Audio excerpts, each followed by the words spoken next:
नमस्कार दोस्तों, बात करेंगे indecent representation of women act 1986 की।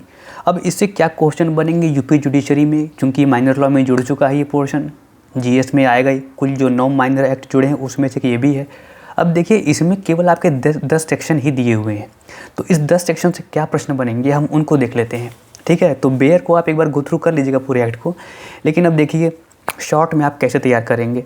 तो यहाँ पर है indecent representation of women act कब का है, 1986 का है। एक चीज़ तो हमें ये याद रखनी है कि एक्ट नंबर जो है ये 60 ऑफ 1986। ठीक है, अब जब ये क्लियर हो गया तो 2 डेट हमें पड़ती है कि कब इसे राष्ट्रपति की स्वीकृति मिली, प्रेसिडेंशियल एसेंट कब मिली और कब ये डेट इन्फोर्स हुआ। तो प्रेसिडेंशियल एसेंट तो इसे मिल गई थी 23 दिसंबर 1986 को, और ये इन्फोर्स कब हुआ है अगर ये पूछे तो केम इनटू फोर्स ऑन 2 अक्टूबर। अब देखिए, आपको 2 डेट अगर याद है तो आप इसको और अच्छे समझ सकते हैं।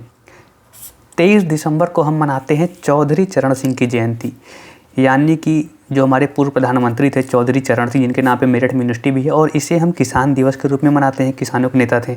तो आप याद रखिएगा, किसान दिवस के दिन इसको प्रेसिडेंट की स्वीकृति मिली थी, और गांधी जयंती, शास्त्री जयंती पे ये इन्फोर्स हुआ था, केम इनटू फोर्स। ठीक है ना, तो इन्फोर्स ऑन 2 अक्टूबर 1987। दूसरी चीज़ देखिए, टोटल सेक्शन कितने हैं, तो हमेशा याद रखिएगा टोटल 10 सेक्शंस हैं। सबसे अच्छी बात यह है केवल 10 सेक्शंस हैं और 10 सेक्शंस ही हमें पढ़ने हैं। ठीक है, अब देखिए डिफिनीशन क्लॉज आपका इंपॉर्टेंट हो ही जाता है, तो डिफिनीशन जो क्लॉज है वो 2 में है। अच्छा याद रखिएगा, हर एक एक्ट आपको पता ही होगा, जम्मू कश्मीर का जब से कंसोलिडेशन हो गया है तो वो पूरे एक्ट जब कब से होल इंडिया एप्लीकेबल होने लगे सारे एक्ट, 31 तारीख 31/10/2019 से, जब से धारा 370 ख़त्म हुई है, अनुच्छेद 370 कहेंगे तो। अब देखिए 31 दिसंबर को भी आपको पता है, ये डेट आपको वैसे भी याद होगी, हर एक्ट में लिखी हुई है, और सरदार पटेल की जयंती भी है। ठीक है ना, एकता दिवस के रूप में जिसे आप मना रहे हैं, तो सरदार पटेल से आप इसे याद कर सकते हैं अगर आपको नहीं याद है तो। ठीक है, अब पूरे एक्ट पे आ जाइए, जो 10 सेक्शन हैं उनमें देखिए सेकंड, ये जो डिफिनीशन क्लॉज आपका है, तो डिफिनीशन क्लॉज में क्या क्या दिया हुआ है। ठीक है, डिफिनीशन क्लॉज को समझिएगा। एडवर्टीजमेंट सबसे इम्पॉर्टेंट है कि एडवर्टीजमेंट में क्या बात कर रहा है। अब इस एडवर्टीजमेंट में सब कुछ आ जाएगा, कोई नोटिस है, कोई सर्कुलर है, कोई लेबल है, कोई रैपर है, या फिर कोई भी अन्य तरह का कोई भी डॉक्यूमेंट है। साथ ही साथ ये इंक्लूड करता है विजिबल रिप्रेजेंटेशन, ये तो हो ही गए, प्लस विजिबल जो दृश्य रूप में है, विजिबल रिप्रेजेंटेशन। कैसे विजिबल रिप्रेजेंटेशन भाई, इस पर्पज़ से जो कि लाइट, यानी कि किसी जैसे लाइट शो आपने देखे होंगे ना, लाइट शो है, या कोई साउंड के माध्यम से, या फिर स्मोक और गैस, अगर इन सब माध्यम से भी कोई विजिबल रिप्रेजेंटेशन किया जा रहा है तो भी वो एडवर्टीजमेंट में आएगा। ठीक है, ये परिभाषा दी गई है। ए में एडवर्टीजमेंट है, ये याद होना चाहिए। अब बी में डिस्ट्रीब्यूशन है। डिफिनीशन क्लॉज थोड़ा आपको देखना पड़ेगा, उसके बाद बहुत इजी है। बी में क्या है, डिस्ट्रीब्यूशन। अब देखिए डिस्ट्रीब्यूशन यानी वितरण होता है, तो डिस्ट्रीब्यूशन में क्या है, सैंपल्स, चाहे वो सैंपल फ्री हो या अन्य प्रकार से हो, तो सैंपल्स फ्री और अदरवाइज वो होंगे इंक्लूड डिस्ट्रीब्यूशन की परिभाषा में। सी मोस्ट इम्पॉर्टेंट, जो कि सी बात कर रहा है इनडिसेंट रिप्रेजेंटेशन ऑफ वीमेन की, जिस एक्ट पे नाम है वही है। ठीक है ना, अब देखिए यहाँ पे क्या कह रहा है, किसी भी तरह से डिपिक्शन, किसी भी तरह से उनका रूपण of the figure of a woman, her form, body or any part thereof in such a way as to have the effect of being indecent or derogatory to or denigrating women or unlikely to deprave, corrupt or injure the public morality or morals। देखिए बहुत strong definition है।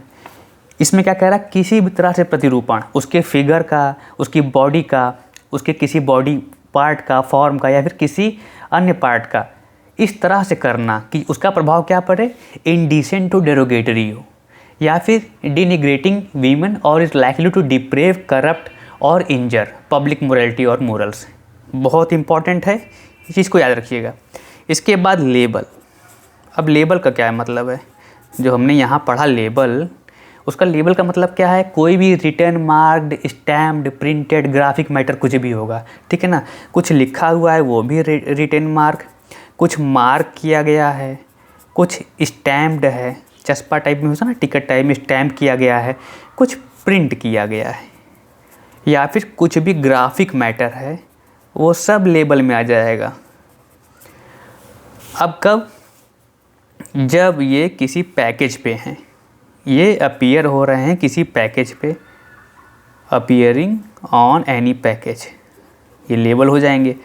अब package कहाँ define है, तो package भी जो है वो ई में कह दे रहा है कि भैया पैकेज क्या होता है। तो पैकेज कह रहा है कोई भी बॉक्स होगा, ठीक है, कोई भी कार्टन हो गया जिसमें पैक किया गया है, या किसी भी तरह का कोई टिन का डिब्बा हो गया, किसी में जिसमें भी लेबल लगे होते हैं, वो सब इसमें आ जाएंगे। चाहे कोई कंटेनर हो, चाहे बॉक्स हो, चाहे कार्टन हो, ये सारे के सारे जो हैं हमारे जो होते हैं पैकेज में आ जाते हैं। पैकेज के ऊपर ही लेबल लगता है। लेबल रिटर्न में हो सकता है, मार्क हो सकता है, स्टैम्प्ड हो सकता है, प्रिंट हो सकता है, किसी भी ग्राफिक मैटर के रूप में हो सकता है। इसकी बात यहाँ पे स्पष्ट हो जाती है। एफ कह रहा है प्रिस्क्राइब, तो प्रिस्क्राइब का मतलब होगा rule made under this act, ठीक है। अब देखिए सेक्शन 3 पे आइए, सेक्शन 3 जहाँ से सारी खेल शुरू होते हैं। अब 3 से 10 हमें पढ़ लेना है। 3 से 10 में क्या इंपॉर्टेंट है, देखिए सेक्शन 3 में कह रहा है prohibition of advertisement containing a decent representation, यानी एडवर्टीजमेंट की प्रोहिबिशन की बात कर रहा है। कैसे प्रोहिबिशन कर रहा है एडवर्टीजमेंट के, जो इनडिसेंट रिप्रेजेंटेशन कर रहे हैं महिलाओं का, ठीक है ना। अब देखिए कोई भी पर्सन पब्लिश नहीं कर पाएगा, या फिर पब्लिश होने के कॉज बनेगा, यानी कि नो पर्सन शैल पब्लिश और कॉज टू पब्लिश, कोई भी ऐसी चीज़ नो पर्सन ऐसा कोई भी पब्लिकेशन नहीं कर पाएगा। बस इतनी बात आपको याद रखनी है। अब देखिए 4 में क्या कह रहा है, 4 में कह रहा है प्रोहिबिशन ऑफ पब्लिकेशन और sending by post of books. यहाँ पे प्रोहिबिशन किसका हो रहा है, एडवर्टीजमेंट का। यहाँ पे प्रोहिबिट क्या कर रहा है, पब्लिकेशन। यहाँ पर प्रोहिबिट करेगा पब्लिकेशन को। याद रखिएगा 4 में पब्लिकेशन है और एडवर्टीजमेंट 3 में है। ये चीज़ हमें याद रहेगी तो कोई दिक्कत नहीं है। 4 में प्रोहिबिशन है। अब यहाँ पे पब्लिकेशन क्या कह रहा है कि प्रोहिबिशन ऑफ पब्लिकेशन, या फिर सेंड करना किसी को पोस्ट से कोई किताबें, पैम्फलेट, एक्सेट्रा जो है उसका प्रोहिबिशन कर रहा है। पब्लिकेशन तो वही हुआ ना भाई, कोई बुक है, कोई पैम्फलेट है, इन तमाम चीज़ों को चाहे कैसे भी भेजना, प्रकाशित करना, ये सब चीज़ें प्रोहिबिट की गई हैं सेक्शन 4 में। अब देखिए अगर ऐसा पब्लिकेशन, इसका प्रोविज़ो याद रखिएगा, डिफेंस दे रहा है, कह रहा है भैया अगर सब कुछ बंद कर देंगे तो हमने ज्ञानार्जन के लिए, शिक्षा के उद्देश्य से धार्मिक क्रियाकलापों में भी कुछ चीज़ें ऐसी हैं जो इसके कारण बाधा बन जाएंगी, तो उनका क्या। कोर्ट ने कहा नहीं, देखो प्रोविज़ो बनाते हैं, पार्लियामेंट ने प्रोविज़ो बनाया। उसने कहा कि भाई देखो ये तो लिखा हुआ है, लेकिन अगर कोई पब्लिकेशन जो है, 2 प्रोविज़ो, वो पब्लिक गुड के लिए है, लोक भलाई के लिए है, जन कल्याण के लिए है, तो कोई पब्लिक गुड के लिए है, इंटरेस्ट ऑफ साइंस के लिए है, लिटरेचर के लिए है, आर्ट के लिए है। अब पब्लिक गुड में सब आ जाएगा ना भाई, साइंस, अपना लिटरेचर, आर्ट, तमाम चीज़ें हैं। अब देखिए गायने, अगर ऐसी चीज़ें होंगी, इंडिसेंट रिप्रेजेंटेशन अगर आ जाएगा, तो जो गायनी होता है, गायनी या प्रसूति रोग विशेषज्ञ होते हैं, या तमाम चीज़ें और जो बीमारियाँ होती हैं, उन तमाम चीज़ों की पब्लिकेशन में भी बाधा उत्पन्न होगी, तो इसे रोका गया। यानी कि उसे प्रोविज़ो में इसका लाभ देगा कि पब्लिक गुड में कोई चीज़ है, कोई साइंस की चीज़ है, कोई लिटरेचर है, आर्ट है, या फिर अन्य लर्निंग है, या फिर जनरल अवेयरनेस की कोई चीज़ है, तो उसको इससे छूट मिलेगी। अब साथ ही साथ अगर कोई बोनाफाइड रिलीजियस प्रैक्टिस है, देखिएगा पब्लिक गुड में ये सब हो गए, और उसके बाद बोनाफाइड रिलीजियस प्रैक्टिस, तो अगर कोई बोनाफाइड रिलीजियस प्रैक्टिस भी है तो उसे भी इसका बेनिफिट मिलेगा। अब इसी तरह से बी में कह रहा है जो स्कल्पचर्स हैं, कोई मूर्तियाँ हो गई, कुछ हो गए जो इस तरह से बने रहते हैं, उन्हें भी इसका फ़ायदा मिलेगा। अब स्कल्पचर्स में देखिए जो ancient monument under act of 1958 हैं, उनको, जो भाई पुरानी मूर्ति कलाएँ हमारी कुछ ऐसी जगह पे हैं, एंशिएंट मॉन्यूमेंट जो एक्ट हमारा है प्रोटेक्शन का 1958, उसके अंतर्गत इनको लाभ मिलेगा। यानी कि अब अगर आप खजुराहो कहें कि भैया ये इंडिसेंट रिप्रेजेंटेशन है, तो कहेंगे नहीं जी नहीं, कोणार्क का सूर्य मंदिर वहाँ भी प्रतिमाएं ऐसी हैं, तो वो कला है, ठीक है ना। तो ये सब इस स्कल्पचर का बचाव इन्हें मिलेगा। साथ ही साथ कोई ऐसा टेम्पल है, ठीक है ना, BK1 में देखिए ये हो गया, और 2 में क्या है, कोई टेम्पल है, कोई मॉन्यूमेंट है या कोई रथ है जिसमें इस तरह की प्रतिमा है, तो उसे भी इनका लाभ मिलेगा। C क्या कह रहा है, C कह रहा है कोई भी फिल्म है जिसके अगेंस्ट में या फिर जिसके लिए जो है सिनेमेटोग्राफिक एक्ट 1955 माफ़ कीजिएगा 1952 अवेलेबल है, तो सिनेमेटोग्राफी जो सिनेमेटोग्राफी का अधिनियम है 1952 का, उन चीज़ों पर भी ये एप्लीकेबल नहीं होंगे। ये स्पष्ट तौर पर क्लियर हो गया। अब धारा 5 की बात करते हैं। धारा 5 में क्या है, 5 कह रही है power to enter and search, ठीक है। चलिए, एंटर करने की पावर के साथ ही साथ सर्च करने की पावर भी, इस चीज़ को ध्यान रखिएगा, power to enter and search. तो कोई भी गेस्टेड ऑफिसर, ये तो बहुत इंपॉर्टेंट याद रखिए, कोई भी गेस्टेड ऑफिसर जिसको भी अथोराइज़ किया है स्टेट गवर्नमेंट, कौन अपॉइंट अथोराइज़ कर रहा है, स्टेट गवर्नमेंट, राज्य सरकार। अभी ध्यान रखिएगा, यहाँ पे राज्य सरकार है, मैं इस चीज़ को अभी बताऊंगा कहाँ पे राज्य सरकार है, कहाँ केंद्र सरकार, इस चीज़ को ध्यान रखिएगा। धारा 5 में पावर टू एंटर सर्च में गेस्टेड ऑफिसर होना चाहिए जो अथोराइज होगा स्टेट गवर्नमेंट के द्वारा, बस इतना अभी आपको याद रहना चाहिए। अब अपने अथोराइज लोकल एरिया में जो होता है भाई, एंटर कर सकता है, सर्च कर सकता है, किसी चीज़ को जब पाएगा तो सीज भी कर सकता है, और इस तरह से एग्ज़ामिन भी कर सकता है किसी चीज़ को, अगर उसको रीज़न टू बिलीव है कि भैया ये एविडेंस के रूप में काम कर सकता है कि ये जो चीज़ मिली है, कमीशन ऑफ ऑफेंस में इसका बढ़िया रोल है, ये तो हमें साफ दिख रहा है, उसको रीज़न टू बिलीव है। लेकिन अगर ये सब सर्च सीजर करिए, आप एंटर करिए, लेकिन प्रोविज़ो क्या कह रहा है, अच्छा जहाँ पे आप जा रहे हैं वहाँ पे निवास गृह है, ड्वेलिंग हाउस है, वो वहाँ लोग रहते हैं, जी नहीं, बिना वारंट के मत चले जाइएगा, no entry without warrant, no, ठीक है ना, no entry without warrant, warrant के बिना आप वहाँ नहीं जा पाएंगे, इस चीज़ को ध्यान में रखिएगा। अच्छा, इसके बाद क्या है, दूसरा प्रोविजन क्या कह रहा है, जो सीजर का है, जो आप कुछ वेपन पाए हैं अगर उसको आप सीज करते हैं, ठीक है ना, देखिए जो पावर ऑफ सीजर आपको जो सेक्शन 5 में दी गई है, उस पर दूसरी लिमिटेशन क्या लग रही है, अगर कोई, मतलब यहाँ स्पष्ट लिखा कि power of seizure can be exercise for all if it is unrepairable or unattachable, यानी कि अगर कोई चीज़ है जिसको रिपेयर नहीं किया जा रहा है या अनअटैचेबल, इसको हटाया नहीं जा पा रहा है, इतना हमारा एविडेंस था लेकिन ये अटैच है, तो हम इस सबको सीज़ कर लेंगे, ठीक है ना। ऐसा नहीं है कि जो ऑपरेटिव पार्ट्स को हम अलग कर लेंगे काट के, कुछ ऐसा, जी नहीं, कंप्लीट चीज़ को हम सीज़ कर लेंगे। अब ये पूरी प्रक्रिया जो होगी सर्च और सीजर की, इसमें जो हमारा सेक्शन 94 CRPC का है, उसमें जो प्रावधान है वो अप्लाई होंगे, वही प्रक्रिया रहेगी, ठीक है। ये इतना स्पष्ट हो गया। क्लॉज 3 का कह रहा है हमारा सब सेक्शन 305 का, जहाँ भी कोई एनी पर्सन सीज करेगा कोई भी चीज़, वो अपने नियरेस्ट मजिस्ट्रेट को इन्फॉर्म करेगा, इन्फॉर्म नियरेस्ट मजिस्ट्रेट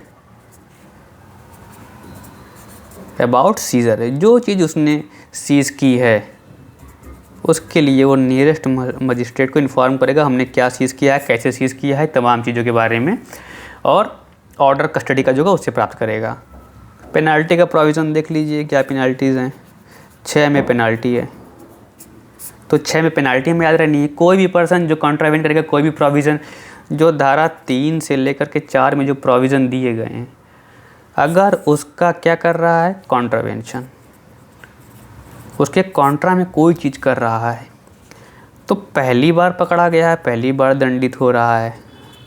अच्छा, ठीक है ना, मान लीजिए पहली बार दंडित हो रहा है, कच्चा नींबू है अभी, तो 2 साल की अधिकतम सज़ा है, या फिर उसको फाइन जो होगा वो 2000 का, एंड लिखा है, चीज़ ध्यान रखिएगा ना, 2000 तक का फाइन और 2 साल तक की सज़ा हो सकती है।